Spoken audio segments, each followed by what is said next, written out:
Mi nombre es Beatriz Álvarez Tardío y soy profesora titular de la Universidad Rey Juan Carlos, donde también soy coordinadora del grado de traducción. He sido profesora en universidades de Filipinas y profesora invitada durante muchos años donde he vivido. Llevo desde antes del 2000, desde el siglo XX, estudiando la literatura hispano-filipina.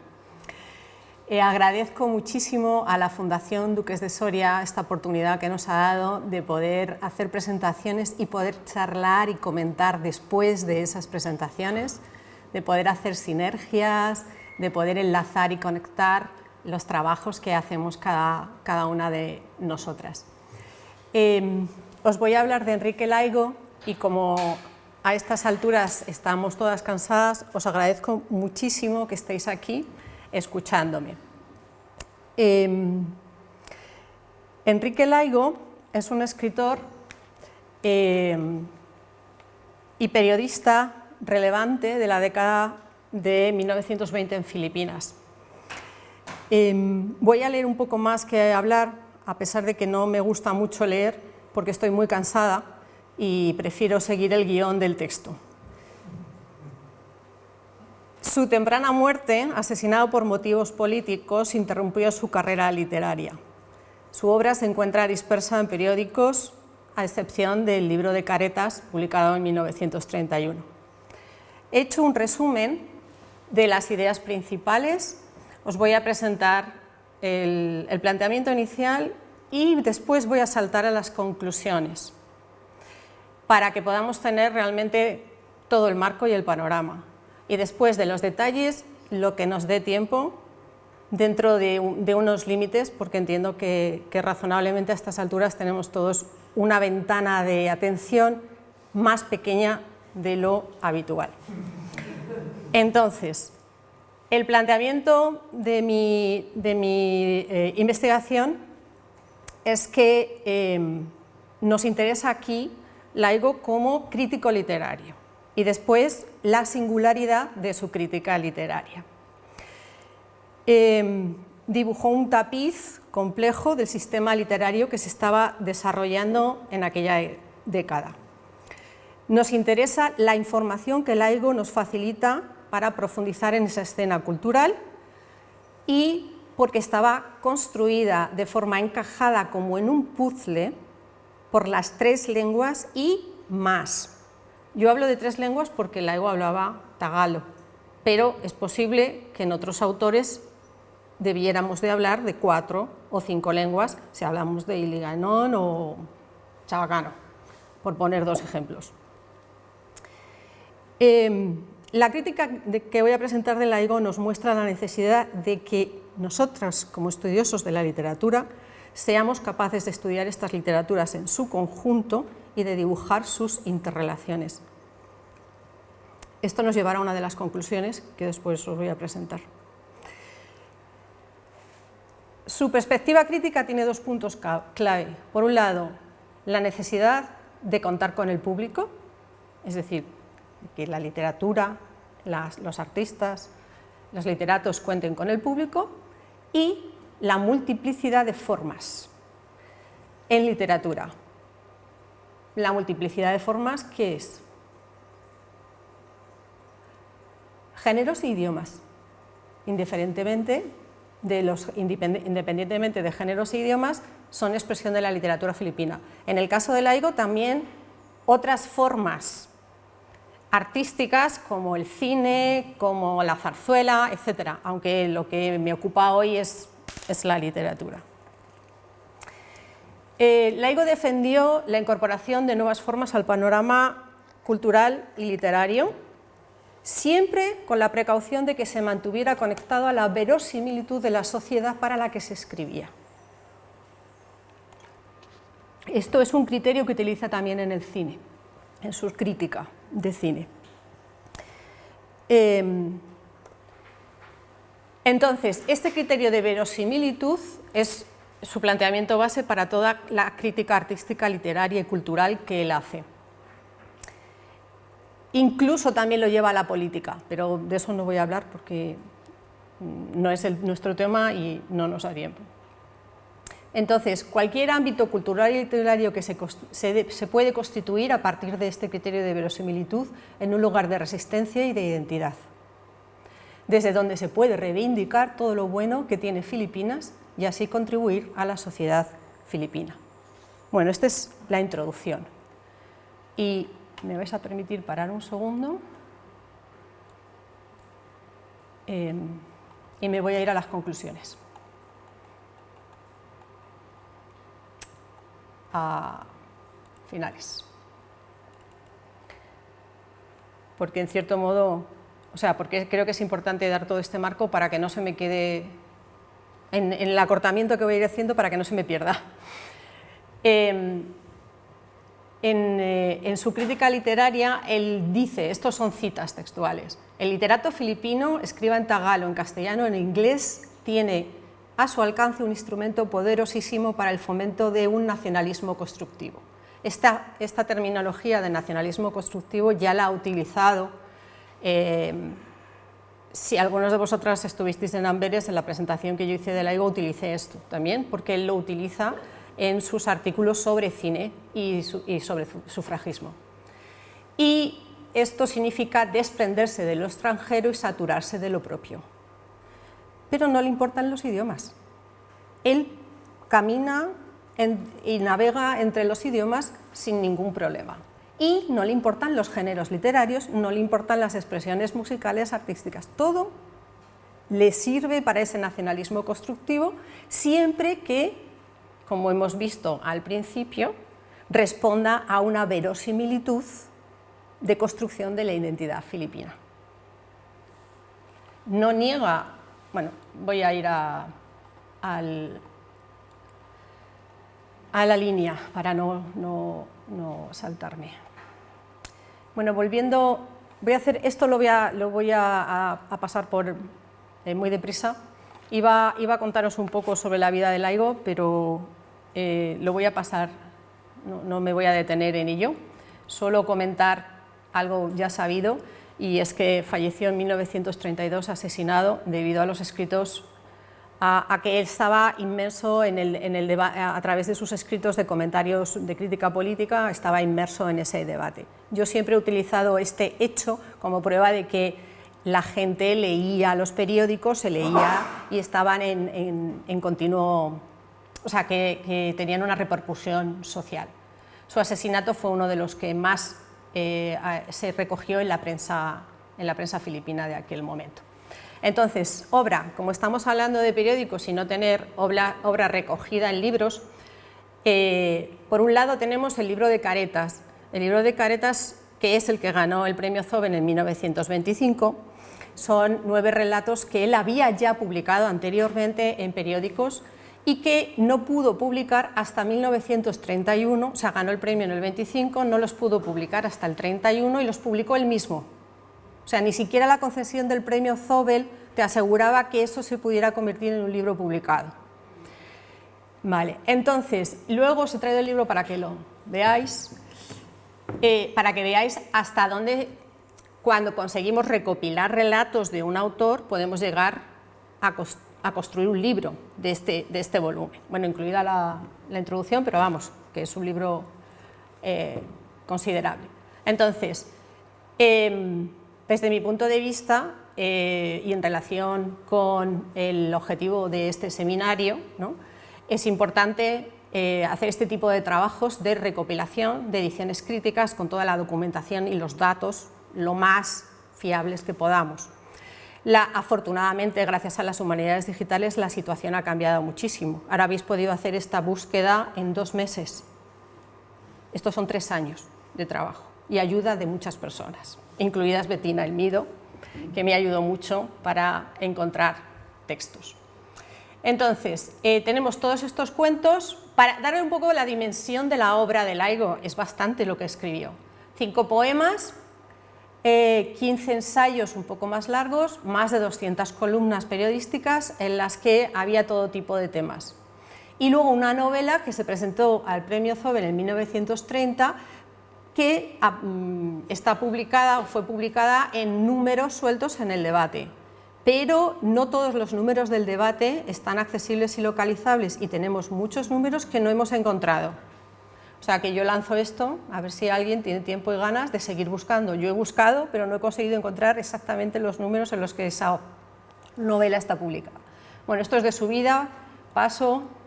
El debate no tenía conexiones católicas, ¿vale? El debate fue, bueno, si queréis más detalles, luego tengo más detalles, pero no me voy a entretener ahora, tampoco me lo sé de memoria, pero sí que tengo los detalles sobre quién creó el debate, las distintas etapas. Laigo empezó a participar primero como periodista hasta que luego pasó a ser director asociado con Francisco Varona, uno de los promotores de publicaciones y de periódicos más importantes de Filipinas. Aquí voy a conectar, aunque no está en mi presentación, pero voy a conectar con la publicación de mi óvulo. Mi intuición es que el debate, había publicado mi óvulo, lógicamente tenía que darle publicidad. Entonces, ese comentario y esa aparición de mi óvulo en el debate está muy relacionado con facilitar la venta. Enrique Laigo también daba clases de español e incluso es muy posible que ese artículo que has comentado lo hubiera escrito Laigo. Ese de los 5 mejores, porque es muy de su estilo. No lo sé, vamos, no, pero es posible, estaría bien que me pases el texto si lo tienes y podemos hacer una comparación de estilo y ver si podría ser él. Escribió ensayos largos de crítica artística ante el cuadro del Spoliarium de Luna. Bueno, y luego yo me voy a centrar en los artículos de crítica literaria sobre el Balak-Tasan y sobre el ensayo que ha comentado ya previamente Diana. El cuento es el género literario de porvenir. Me voy a saltar todo lo que tiene que ver con explicar lo que es el Balak-Tasan, porque no tenemos tiempo, y voy a llegar lo que es al texto de Laigo, para señalar 2 puntos importantes relacionados con el marco que os acabo de dar. Por un lado, en el Balak-Tasan, para Laigo el Balak-Tasan es muy importante porque conecta con el público. El Balak-Tasan tenía lugar en un espectáculo, en un entretenimiento, celebrado en teatros en los que había previamente alguien que declamaba o alguna representación, luego tenía lugar el Balak-Tasan, después había una canción, o sea, había una serie de actividades en torno al Balak-Tasan. Perdonad porque tengo que elegir al punto al que salto.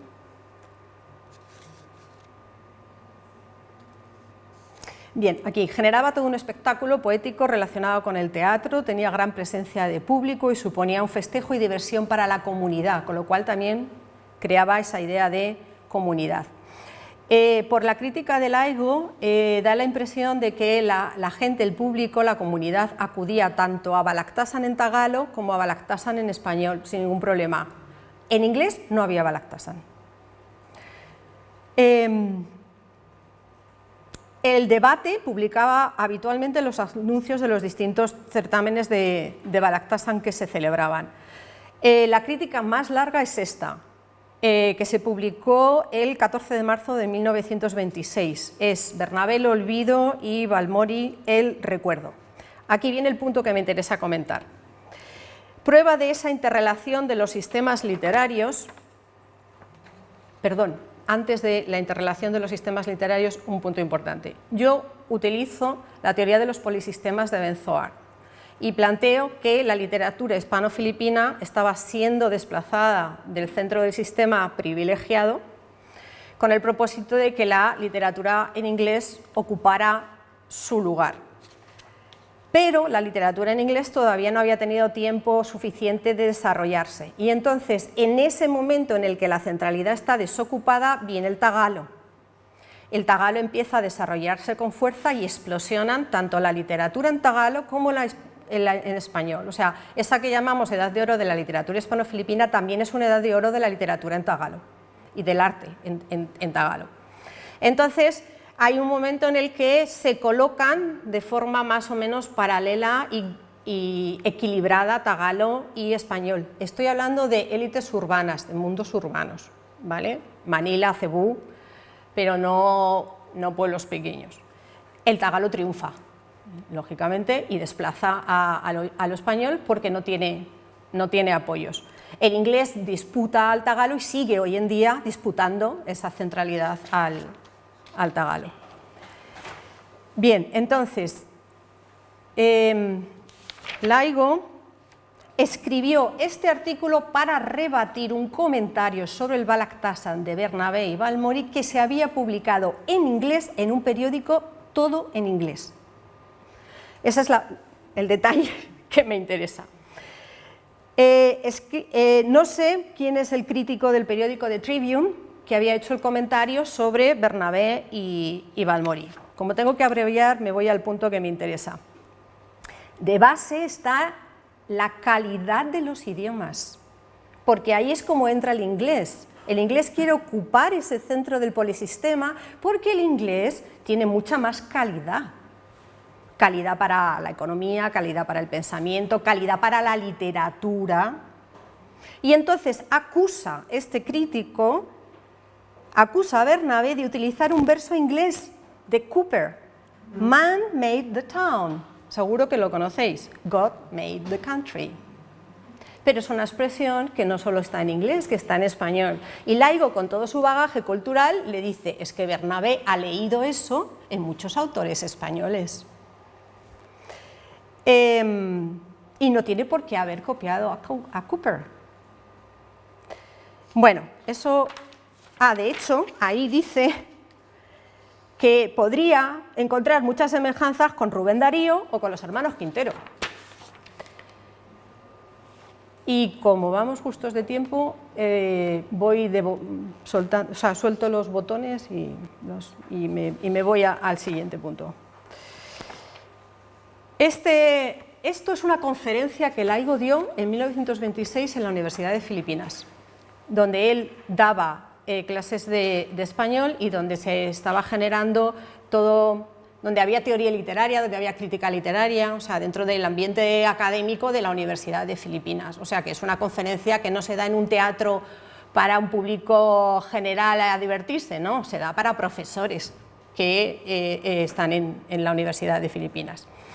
Entonces, él está hablando del cuento literario, del cuento en el que pensamos desde el punto de vista literario cuando hablamos de Borges, o sea, cuando hablamos de Horacio Quiroga, cuando hablamos de Poe, está hablando de ese cuento literario.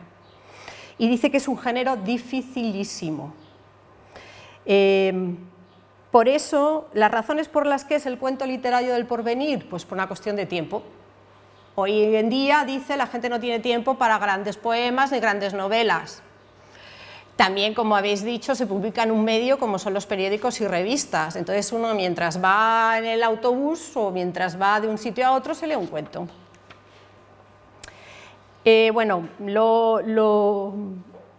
hace un recorrido por la literatura española, a ver si ha habido cuentistas, y menciona a Pardo Bazán, menciona a los clásicos del cuento de francés, de Estados Unidos, etc. Y entonces, un punto muy interesante es el repaso que hace de los cuentos que se publican en Filipinas, de las distintas publicaciones que publican cuentos, y ahí nos da un panorama socioliterario y de publicaciones de cuentos de aquel momento, tanto en español como en tagalo y en inglés. O sea, él analiza los tres. Entonces, habla de la vanguardia, de la opinión, de la defensa y del debate, y del mundo anglosajón, The Tribune y The Herald, y por supuesto del Liwayway, del gran periódico tagalo en el que se publican los cuentos en aquel momento. Y de ahí salen muchos otros como Sampaguita, Dalaga, Vox Populi, que publican en tagalo. Entonces, conclusión de Laigo es: el cuento es producto de una literatura ya madura, y la nuestra, en su triple aspecto de vernacular, castellana e inglesa, no ha llegado aún a esa plenitud que solo puede producir el conceptuismo, que es el elemento primordial del cuento. Aunque parezca una paradoja, nuestra misma exuberación literaria, exuberancia de selva virgen, desordenada en su lozanía vigorosa, que no ha conocido aún una segura orientación, es el obstáculo principal al cultivo del cuento. Su conclusión es que todo el mundo está practicando, aprendiendo a hacer cuentos en cualquiera de las tres lenguas. Todavía no se ha llegado a ese Horacio Quiroga, a ese Poe, a ese Borges, aunque va mencionando a quien reconoce como interesantes o válidos, ¿vale? Bien, entonces, al hablar, bueno, me voy a saltar a la última parte para no extenderme demasiado. A este panorama voy a... Vale, esto me lo voy a saltar. Y entonces, efectivamente, solo en conexión con lo que ha dicho Diana, efectivamente no menciona a autoras filipinas, a mujeres. Es muy curioso porque el debate también publicó Evangelina. Entonces, y en el 24 Laigo estaba ya trabajando en el debate, o sea que sabía que existía Pazamori, sabía que existía Mióbolo. Pero tampoco menciona autoras en inglés ni autoras en tagalo. Es algo interesante de plantear porque luego por otro lado, sin embargo, Laigo sí que defiende la posición de las mujeres en la sociedad, o sea que, bueno, sería interesante analizarlo. Quiero mencionar, un segundo que encuentre la página y enseguida... Vale, aquí estoy. Dos columnas pequeñas en paralelo a lo que hemos visto de la crítica sobre el Balaktasan en español. El cuento es el género literario del porvenir, donde habla del cuento en las tres lenguas, y dos pequeñas columnas, una sobre la novela de Deogracias Rosario, Bulaklak Nambagon Panahon, que es una de las novelas de Deogracias Rosario más famosas en aquel momento y populares, y es una típica novela de amor. Entonces, Laigo hace una crítica literaria sobre la novela tagala de Deogracias Rosario. Y hay otra que es el drama de Rómulo, que es una obra de teatro escrita en inglés y representada en la Universidad de Filipinas. Entonces, Laigo ha asistido y hace una crítica a la obra de Rómulo. Rómulo es Carlos P. Rómulo. Bien, entonces, para cerrar, es una muestra del polisistema literario filipino. El debate no estaba entre las lenguas, el debate estaba en los contenidos, como demuestra Laigo, ¿no? A él lo que le va buscando, sea tagalo, sea filipino, sea tagalo, sea inglés, sea castellano, va buscando esa verosimilitud de la que hemos hablado antes. Y lo importante es el tema. Entre los temas que surgen en estas dos últimas críticas, la de la novela y la de la obra de Rómulo, la de la novela de Deogracias Rosario y la obra de teatro de Rómulo, las dos, ambas, muestran una representación de esa batalla por los valores tradicionales a través de los personajes femeninos. Y el debate suele estar entre modelos, símbolos de lo tradicional, representaciones de lo moderno, cómo se articulan, etc. Es por no, o sea, estoy intentando resumir por no entretenerme al detalle. Y ya con esto cierro. Un segundito.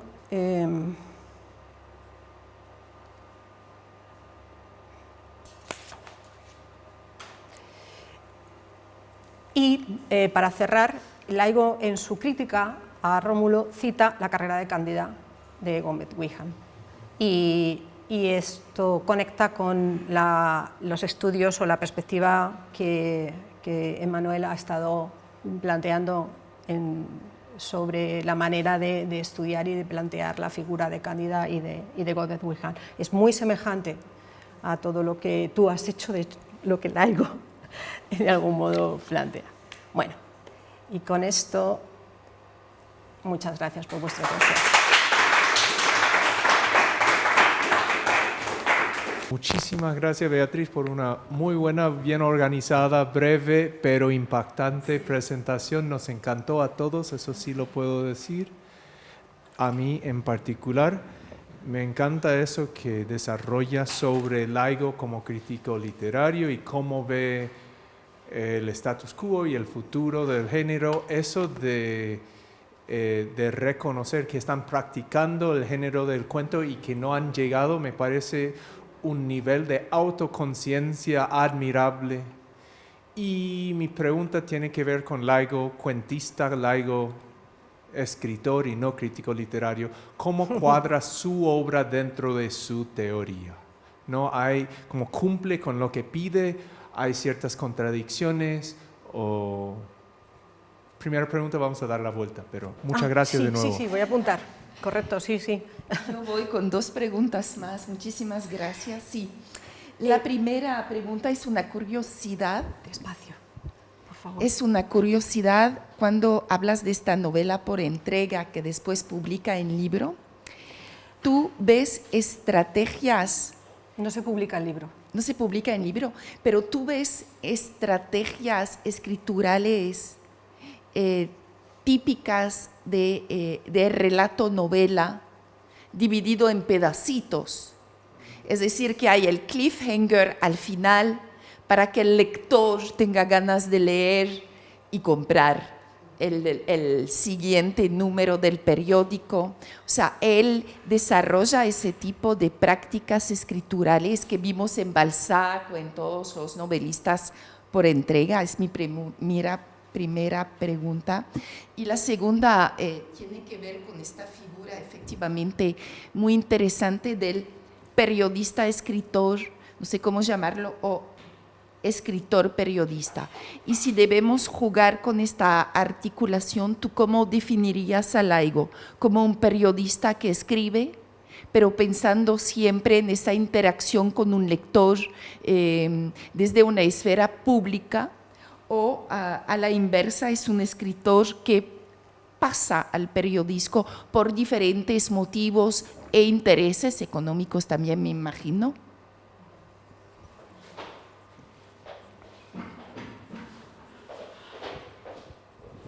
Muchas gracias. Siento que me he tenido que salir a mitad de la charla y me estaba interesando mucho, pero bueno, ya he leído algo sobre esto tuyo, he tenido esa suerte, así que más o menos he seguido lo que he estado. Solamente una puntualidad, es verdad que el Balaktasan en inglés es muy raro, pero sí que ha habido. En el 31 fue el primero, era sobre War and Peace, y luego se publicó un libro con ese Balaktasan y con otro que era sobre Joy and Sorrow, creo. Algo así, pero vamos, una cosa muy excepcional y muy rara. Pero bueno, como curiosidad y como salen los periódicos, ahí lo dejo.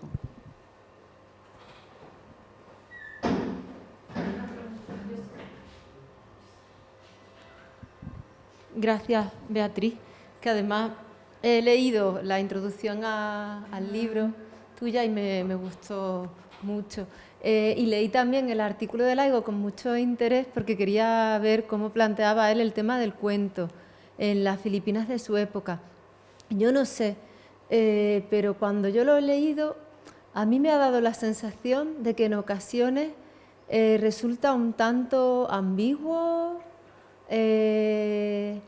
utiliza a veces una cierta falsa modestia, no realmente propia, sino al erigirse en voz de sus compatriotas escritores, como que da un paso hacia adelante y da 2 para atrás, como va lanzando ideas sobre que no han llegado al punto de excelencia deseable, pero al mismo tiempo sí que alaba la obra de algunos de los escritores de la época.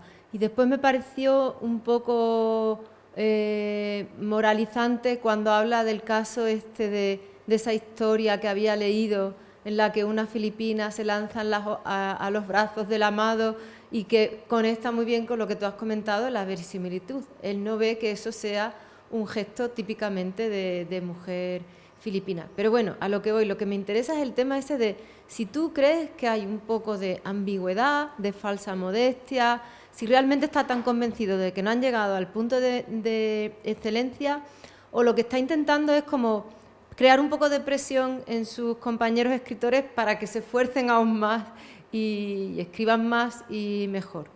No sé, ¿qué opinas?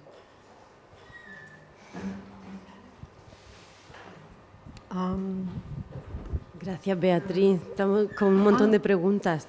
Muy breve. Yo quería saber cómo se mide esa verosimilitud. Estamos hablando de cuáles son los patrones que él utiliza para decir esto es lo filipino, esto no es lo filipino, ¿no? En ese, como lo has llamado, nacionalismo constructivo, ¿no? En esa idea de, pues de crear ese ideal nacionalista filipino. Ya está. Muchísimas gracias, Beatriz. Creo que es un aspecto fundamental, no solamente Laigo es sin duda el mejor cuentista de entre los escritores filipinos, sino que aquel que por lo menos se propuso críticamente de entender, desarrollar una consideración teórica en torno a la escritura de cuentos.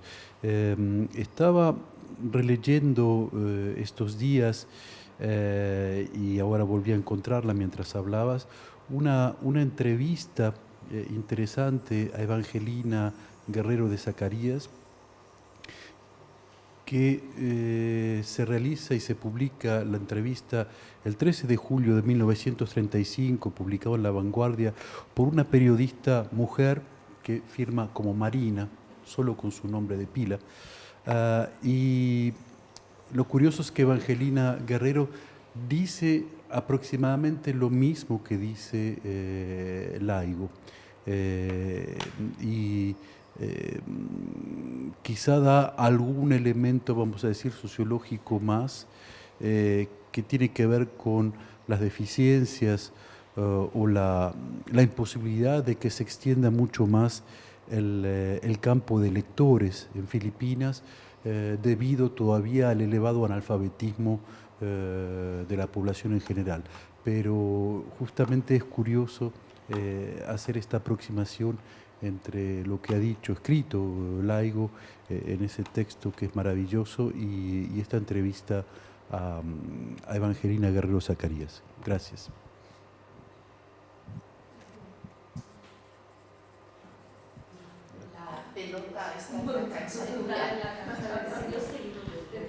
Bueno, muchas gracias por todas las preguntas. La novela de Primero el corazón no la tenemos, no la hemos leído. Yo no sé si alguien la ha leído. No tenemos... lo que he dicho antes muy deprisa, lo que pasa es que, claro, al hablar tan deprisa, es que yo no he conseguido encontrarla, porque no sabemos exactamente las fechas y porque no tenemos todos los números del debate. O sea, hasta ahora yo no he conseguido localizar todos los números del debate y en los números que he podido ir viendo no estaba. Entonces, sabemos por las noticias, o sea, hay un listado de obras presentadas en 1930 al Premio Zóbel. En ese listado aparece la obra Primero el corazón. Y luego lo que yo he encontrado ha sido dos artículos, uno de 1930 y otro de ya una vez fallecido Laigo, en el que se habla de esa novela que Laigo había escrito y que había publicado por entregas en el debate. Así que no sé cómo está escrita, pero es muy posible que tuviera... sí, porque Laigo sí distingue cuando está escribiendo un relato de ficción, de una crítica, o sea, creo, pero es solo una suposición, no lo puede ser. ¿Cómo analizarse a sí mismo con sus propios criterios?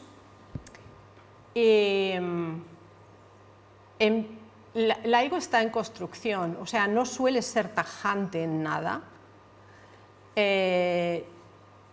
Yo observo que él intenta reflexionar sobre sí mismo y sobre lo que hacen sus compañeros. Y en general él en sus cuentos intenta aplicar lo que expone en su crítica literaria. Y en esto enlazo con cuáles serían los criterios de la verosimilitud. Él no cierra patrones ni marca pautas cerradas, pero entiende que cuando el público filipino lo reciba, lo tiene que recibir lo tiene que entender como propio. Pero no te dice qué tienes que poner como propio. Pone ese ejemplo que cita Diana, pero es un cuento escrito en inglés y son de esos cuentos que se escriben incluso no, es que son cuentos de práctica escolar a práctica universitaria, académica, para aprender inglés. Se presentan a concursos.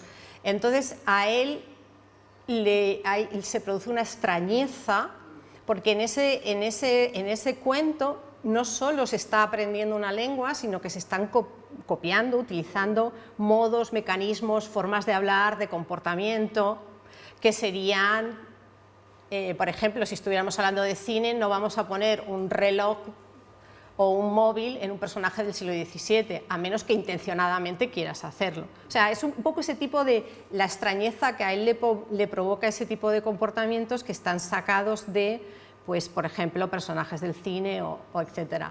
Entonces él lo que dice es, tenemos que sentirlo más como nosotros somos o como nosotros hacemos las cosas. Y el español sí que lo hace, ¿no? O sea, para él el español sí consigue eso. No. A él los idiomas le dan igual. A él hace el mismo comentario y critica lo mismo en inglés, en tagalo y en español. Lo de escritor y periodista es que en la mayoría de los textos que yo he leído sobre Laigo se habla de él como escritor y periodista, como cuentista. Esto ya tiene que ver, a lo mejor es alargarnos mucho, pero tiene que ver con cómo se desarrolla su vida, como bien has dicho, también por una cuestión laboral.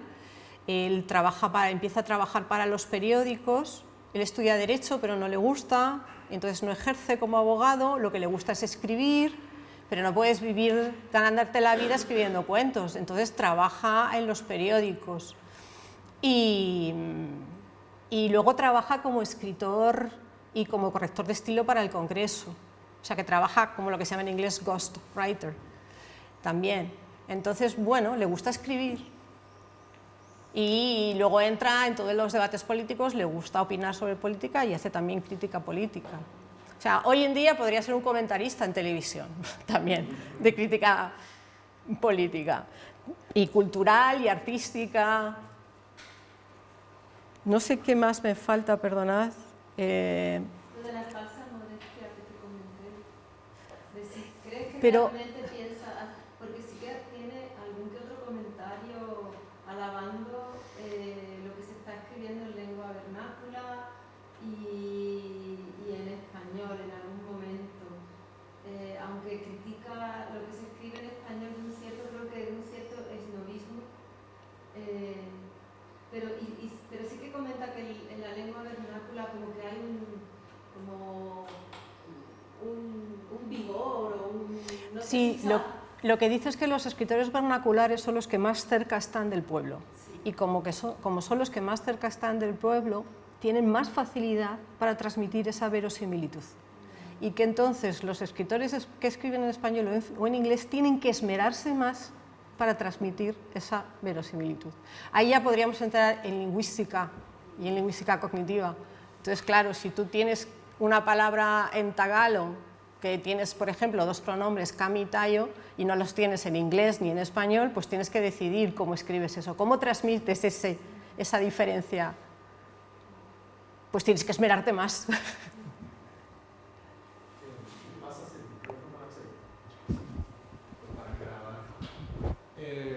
Creo que está prendido, no sé. Me encantó la pregunta de Irene sobre cómo medir la verosimilitud.